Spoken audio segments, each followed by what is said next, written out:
자, 이 보신 대로 기록적인 폭우로 인해서 전국 각지에서 피해가 속출하고 있습니다. 네, 관련 내용 이영주 서울시립대 소방방재학과 교수 그리고 최윤정 기자와 함께 자세히 나눠보도록 하겠습니다. 안녕하세요. 안녕하세요. 안녕하세요.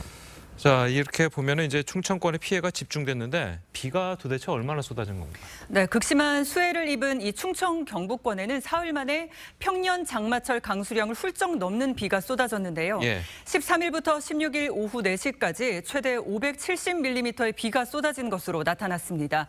장마철 평년 강수량이 350mm 안팎인 것을 감안하면 엄청난 양인데 특히 오송 참사가 벌어진 충북 청주 상당구에는 474mm의 폭우가 퍼부었는데요.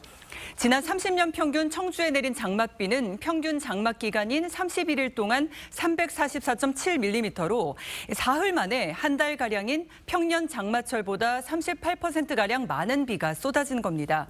기상청은 18일까지 충청권과 남부지방을 중심으로 최대 250mm 이상의 비가 내릴 수 있다고 예보해서 피해가 더 클 수 있다는 우려가 나옵니다. 네, 특히 충청권의 피해가 컸는데 오송 지하차도에서 시신 항구가 추가로 수습이 됐습니다. 강시의 상황 다시 한번 정리해 주시죠.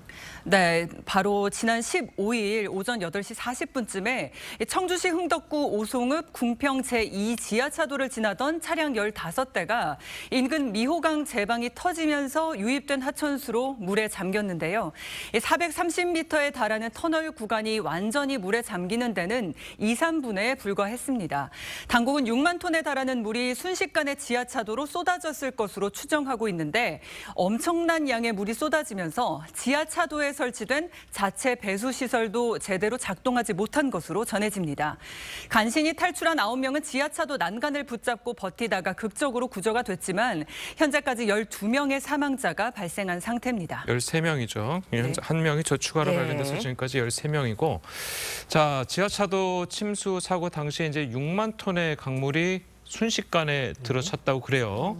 자, 그렇다면 이 순식간에 들어찬 이유 도대체 어디 있다고 보십니까? 예, 지금 현재까지 알려진 바에 따르면 이제 미호천 범람으로 인해서 이 인근 지역에 이제 뚝이 터지면서 제방이 이제 무너지면서 그쪽으로 급속하게 이제 물이 들어오면서 이 침수 발생한 것으로 이렇게 이제 확인이 되는데요. 이번에 미호천이 사실은 이 지하차도와 거리상으로 보면 가장 가까운 곳은 한 200m 남짓 이렇게 되어 있거든요. 어떻게 보면 굉장히 넓은 이격이 되어 있다고 볼 수 있지만 물이 한번 차 들어오기 시작하면 또 주변 지역보다는 상대적으로 낮은 이 지하차도의 특성상 이쪽으로 물이 가장 빠르게 또 급격하게 들어온 것으로 이렇게 확인이 되고 있습니다. 아마 이제 미호천 공사를 위해서 기존 제방을 일부 이제 헐고 사용을 하다가 여기 임시 제방을 쌓았다는 이런 지금 확인들이 되고 있어서 과연 이런 부분들이 적정했는지 이런 것들이 직접적인 원인으로 작용했는지는 조금 더 자세히 조사를 해볼 필요는 있는 상황입니다. 네, 조사를 좀 해봐야 알 것 같은데 아까도 말씀하셨지만 공사 중이어서 임시 제방을 설치해 놓는 상태였다고 합니다. 그렇다니까 평소보다 한 1.6m 정도가 제방이 길이가 낮았다고 하는데 높이가 낮았다고 하는데 사고를 만약에 제방이 좀 더 높았다면 사고를 막을 수도 있었나요? 네, 지금 현재 알려진 바도 그렇고 확인된 바로도 그러면 지금 실제로 이제 제방 하부 쪽으로 그러니까 이제 이 다리 하부 쪽으로 제방을 쌓다 보니까 높이를 똑같이 맞출 수는 없었던 상황인 것으로 보여요. 그래서 일부 높이도 낮았다는 이런 진술들도 있고요. 또 한편으로 임시적으로 쌓은 이 제방 자체가 어느 정도 견고하게 또 기존의 제방과 성능의 차이가 없이 잘 쌓아졌느냐 이런 것들도 좀 확인이 필요하거든요. 그래서 가정이긴 합니다만 어쨌든 이 제방이 다른 곳, 그러니까 임시로 쌓은 이 제방 구역이 다른 곳과 동일한 성능을 갖추고 정상적으로 기능을 했더라면 범람 자체를 막을 수 없을지 몰라도 이 구간에서 뚝이 터지는 상황들은 발생하지 않았을 가능성도 있어서 이렇게 큰 인명피해로 이어지진 않았을 가능성도 충분히 있다 이렇게 볼 수는 있겠습니다. 조금 전에 이제 저희 최윤정 기자가 설명을 해주셨듯이 지하차도에 배수 펌프가 설치돼 있었어요. 근데 배수 펌프라는 게 이런 상황에서 잘 작동되도록 하려고 설치를 하는 건데 왜 작동이 안 된 겁니까? 일단 기본적으로 배수 펌프가 설치되는 여기 이제 우수 배수 시설이나 이런 것들은 이렇게 이제 급격하게 물이 들어오는 상황보다는 강우가 집중되는 경우에 도로면에 이제 빗물들이 이쪽으로 흘러내렸을 때 이런 부분들을 그때그때 빼줄 수 있는 이런 설비라고 보시면 됩니다. 그래서 이렇게 급격하게 많은 물이 들어왔을 때 이런 것들을 순식간에 다 빼줄 수 있는 이런 상황들은 아니었고요. 또 한편으로는 그렇다 하더라도 배수 펌프가 계속 작동했다면 계속 수위가 올라가거나 이런 물을 좀 어느 정도 더 제어를 할 수가 있었을 텐데 현재 알려진 바에 의하면은 지금 여기에는 배수 펌프가 4대 정도 설치가 되어 있었는데요. 이게 다 이제 기능을 안 했다는 거거든요. 아마도 물이 급격하게 유입이 되면서 여기 이제 배전선 이 작동을 위해서 전기, 전원을 네. 공급하는 이런 전원선들이 다 이제 망가진 것으로 보이는데요. 예. 그 이유가 여기 같은 경우는 이제 내부, 지하차도 내부에도 이 배전반, 제어를 할 수 있는 배전반이 있고 외부에도 배전반이 설치가 돼 있었거든요. 근데 외부 배전반을 작동했을 때도 실제로 배수 펌프들이 작동 안 된 것으로 봤을 때는 배수 펌프 자체의 이상보다는 여기에 연결이 되는 이제 배전선상에 문제가 있었을 것이다 이렇게 보고 있는 거죠. 네, 참 들을수록 안타깝다라는 생각이 드는데 이번 오송 지하차도 참변 지난해 포항의 한 아파트 지하 주차장 사고와 닮은 꼴이다라는 지적이 많습니다. 당시 상황은 어땠나요? 네, 지난해 9월 태풍 흰남노로 이 포항 인덕동의 한 아파트 지하 주차장이 물에 잠겨서 주민 7명이 사망하는 참변이 있었는데요. 네. 주민들은 지하 주차장에 물이 차고 있으니 차량을 이동 조치하라는 관리 사무실의 안내 방송을 듣고 주차장으로 내려갔다가 인근 하천이 범람하면서 고립이 됐습니다.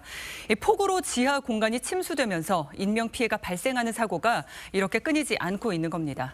자, 이 포항 사고가 1년밖에 안 돼서 아직도 그 충격이 뭐 네. 가시지 않은 분들도 상당히 많을 텐데 1년 만에 1년도 안 돼서라고 해야 될까요? 뭐 어쨌든 지금 상황이 도저히 믿기지 않는데 이거를 왜 미리 못 막거나 아니면 예방을 못 했을까요? 예, 뭐 포항 사고처럼 이제 포항 지하 주차장에 물이 차는 사고랑 유사하기도 하지만 조금 다른 부분들도 있습니다. 예. 왜냐하면 네. 지하차도 같은 경우는 지금 2019년부터 나라에서 이제 침수에 대한 매뉴얼들을 정해서 네. 이 부분 예. 운영을 하고 있거든요. 그래서 전국의 지하차도 145군데를 사실 등급별로 위험 등급별로 1등급에서 3등급까지 나눠가지고요. 이런 것들을 호우주의보나 호우경보 혹은 특보 이런 것들에 따라서 이 상황들을 통제하게끔 그렇게 운영은 하고 있습니다. 다만 문제는 이런 이제 경보나 이런 것들이 발령이 됐을 때도 사실 그 지역에 그 지하차도가 있는 지역에 정확한 이 이제 강우 정보랑 이런 것들은 좀 다른 부분들이 있거든요. 왜냐하면 이제 기상 정보라고 하는 것들이 지역 단위로 나가기 때문에 그래서 현장에서 이런 것들을 운영하는데 상당히 좀 어려움이 있다라는 것들도 현실적인 상황입니다. 그래서 여기 같은 경우는 지금 매뉴얼이 있다 하더라도 과연 매뉴얼대로 적정하게 이런 부분들이 잘 운영됐는지에 대한 부분들은 조금 현실적인 부분을 좀 봐야 될 필요는 있습니다. 그런데 이제 금강 홍수 통제소에서 예. 한 2시간쯤 전에 이 충북도에 홍수 경보, 홍수 주의보를 이제 얘기를 했다고 그래요. 네. 물이 넘칠 수 있다고.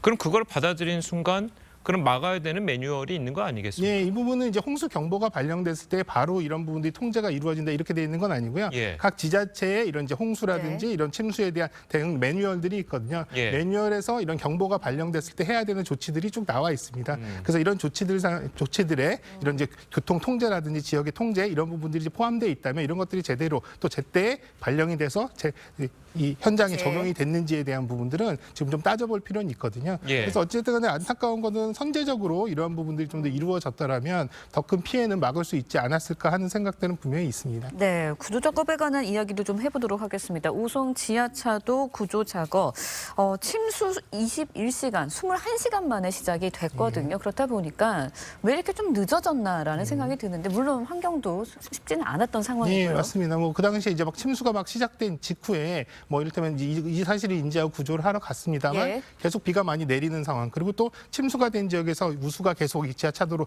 유입되는 상황이라서 아마도 배수라든지 이런 여건들이 상당히 좀 어려웠던 것으로 이렇게 확인이 됩니다. 그래서 할 수 없이 이제 이 부분에 물이 더 이상 들어오지 않게끔 물막이 공사를 한 이후에 사고 당일날 밤부터 배수를 시작을 하게 됐고요. 네. 그 이튿날 새벽부터 수색 구조 작업들이 이루어진 것으로 보입니다. 다만 이제 수색 구조 작업이 이루어지는 상황 속에서도요.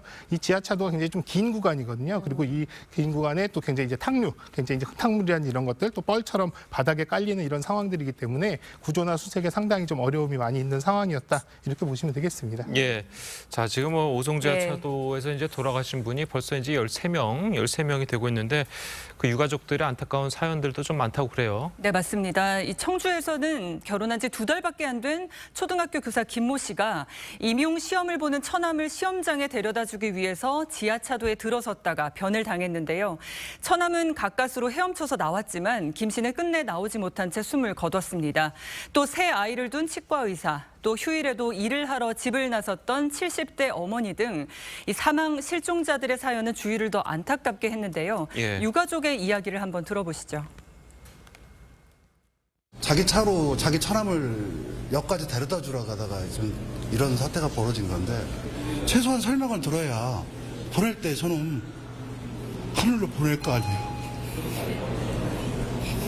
하늘로 보내야 되는데 네, 급작스럽게 이제 소식을 접한 분들은 아무래도 너무나도 망연자실한 그런 심정일 것 같은데 침수 사고가 발생하기 4시간 30분 전에 홍수 경보가 내려졌습니다. 앞서서도 저희가 이야기를 나눴지만 잠깐 이때 차량 통제만 제대로 이루어졌으면 이런 인명 피해 막을 수 있지 않았을까 이런 생각 계속 들거든요. 예, 맞습니다. 뭐 결과론적인 얘기지만 조금 더 네. 선제적으로 조치가 됐더라면 뭐 이를테면 재산 피해라든지 침수 자체를 막을 수는 없었겠지만 피해가 발생하는 인명 피해는 좀 더 줄일 수 있지 않을까 하는 아쉬움은 분명히 있습니다. 홍수 경보가 당일 새벽 5시 반에 발령이 됐기 때문에 이런 조치라든지 이런 것들에 대한 시간들은 어느 정도 있었을 것으로 보이거든요. 그래서 앞서 말씀드린 대로 지자체에서 이런 경보에 따라서 조치돼야 되는 사항들이 정확하게 조치가 됐는지 또 이런 것들이 현장에서 또 반영이 됐는지 이런 부분들 좀 살펴볼 필요는 있을 거고요. 또 한편으로는 또 이런 것들은 그러니까 이런 뭐 변명도 사실은 또 뭐 이해가 되는 부분이 급격하게 굉장히 빠르게 침수가 이루어졌기 때문에 사실은 조치할 수 있는 시간적인 이런 부분들은 좀 사고 당시에는 좀 부족했을 수는 있습니다. 다만 예. 그래서 선제적인 조치가 어느 정도까지 긴밀했느냐라고 하는 것들이 어떻게 보면 중요한 포인트가 될 것 같습니다. 예. 자, 그리고 이제 앞으로 충청과 전북도 경북권에 내일까지 이제 최대 네. 250mm 이상의 비가 온다고 그래요. 자, 그렇다면 뭐 추가 산사태, 뭐 추가 뭐 이런 방금 침수 피해 예. 이런 것들이 예상되는데 좀 어떤 분들이 좀 주의를 해야 되는 겁니까? 예, 지금 현재는 비가 많이 오는 상황, 또 침수가 이루어지는 상황에서 사람의 생명과 재산까지 다 보호할 수 있는 방법은 사실 없습니다. 그렇기 때문에 사실 인명 안전 측면에서 조금 더 주민분들이 각자 예. 안전을 위해서 선제적인 조치를 하셨으면 좋겠고요. 뭐 지하 같은 경우는 당연히 지하 주차장 같은 건 물막이판 설치라든지 이런 부분들, 또 그리고 지하 차로라든지 이런 것들은 가급적이면 우회해서 다니시는 것들 이런 것들이 중요하겠고요. 또 산 인근 지역에 주거를 하시는 분들 같은 경우는 비가 어느 정도 많이 온다라고 생각하시면 네. 이런 경보에 따라서 대피를 하시기보다는 조금 더 선제적으로 먼저 좀 그 지역을 벗어나 계시는 것이 훨씬 안전할 수 있겠다. 왜냐하면 최근에 산사태들이 갑자기 또 이렇게 많이 발생하는 상황들, 그러니까요. 또 피해도 커지기 때문에 당분간 한 2, 3일 정도 비가 좀 집중되는 이런 시기에는 선제적으로 조금 더 안전을 챙기시라 이 말씀 좀 드리고 싶습니다. 네, 말씀 주셨는데 산사태 피해 충북 예천에서 경북 예천에서 굉장히 컸습니다. 징후가 딱 나타난다. 이럴 때 구체적으로 어떻게 대피해야 됩니까? 예, 뭐 징후가 나타났을 때는 사실 뭐 징후가 나타났을 때는 바로 이제 어떤 집안이라든지 가옥 안에 계실 때는 빨리 나오셔서 가급적이면 높은 곳 혹은 또 그 지역을 벗어나시는 게 가장 좋겠고요. 산이 무너지고 있는 상황이라면 흙이 내려오는 방향이 아니라 양 옆 방향으로 쓸려 내려오는 방향의 직각 방향, 양 옆으로 대피를 하시는 것이 그나마 이제 휩쓸리지 않는 그런 방법이라고 하겠습니다. 어쨌든 징후가 감지되신다면 빨리 대피를 하시면서 또 이런 부분들을 119나 지역의 재해대책본부에 신고를 하셔야 다른 지역 주민들한테도 빨리 이제 대피 경보가 나가니까요. 그런 부분들을 좀 확인해 주시면 좋겠습니다. 네, 근데 징후라는 게 구체적으로 어떤 건가요? 일단은 이제 뭐 산의 사면 부분에 갑자기 이제 물이 솟아 나온다든지 경사면 같은데요. 네. 그리고 또 이제 산에 이제 멀리서 봤을 때 산에 이제 갈라진 틈 같은 것들이 보인다든지 또 바람이 불지 않았는데 나무가 이제 흔들리는 상황들 혹은 또 나무가 많이 기울어지는 상황들 뭐 이런 것들이 이제 징후로 볼 수 있겠죠. 또 한편으로는 뭐 낙석이라든지 모래 같은 것들이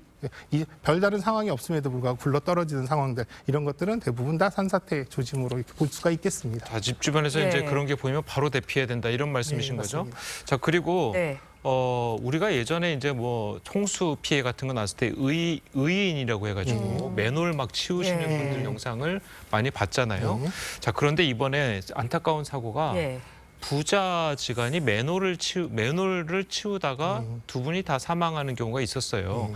그러니까 맨홀 치우는 것도 상당히 위험한 작업 같은데 이걸 좀 안전하게 하는 방법이 있습니까? 일단 기본적으로는 비가 많이 내리는 상황 또 침수가 된 상황이라면 아무리 좋은 의미라 또 이제 본인의 재산을 지키기 위해서라도 이렇게 이제 가서 작업들을 하시는데 이런 것들은 가급적 안 하시는 게 가장 좋다. 그리고 또 불가피하게 가서 하시는 상황에서는요 미끄러지지 않게끔 장비라든지 또 이럴 때면 혹은 떠내려가지 않게끔 안전줄 같은 것들을 활용하셔서 불가피한 상황에서도 안전 상황들을 좀 지키시는 게 중요하겠다. 또 한편으로는 침수된 지역 같은 경우는 감전의 우려도 있기 때문에 이런 감전 상황에 대한 부분도 주시하시면서 가급적 야외 활동은 최소화하시는 게 가장 바람직하겠다 생각이 됩니다. 자, 그리고 이제 어떤 기사를 보니까 예. 이 침수 지역을 다닐 때, 침수 지역에서 탈출할 때 이 장화, 저희가 이제 비 올 때 장화를 많이 신지 않습니까?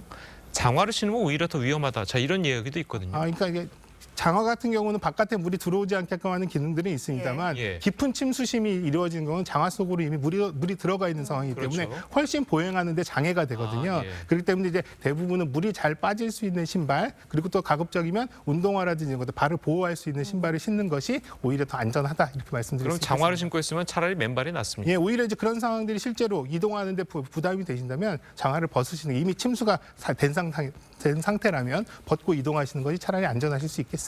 예, 알겠습니다. 자, 오늘 두 분 말씀은 여기까지 듣겠습니다. 잘 들었습니다. 고맙습니다. 고맙습니다.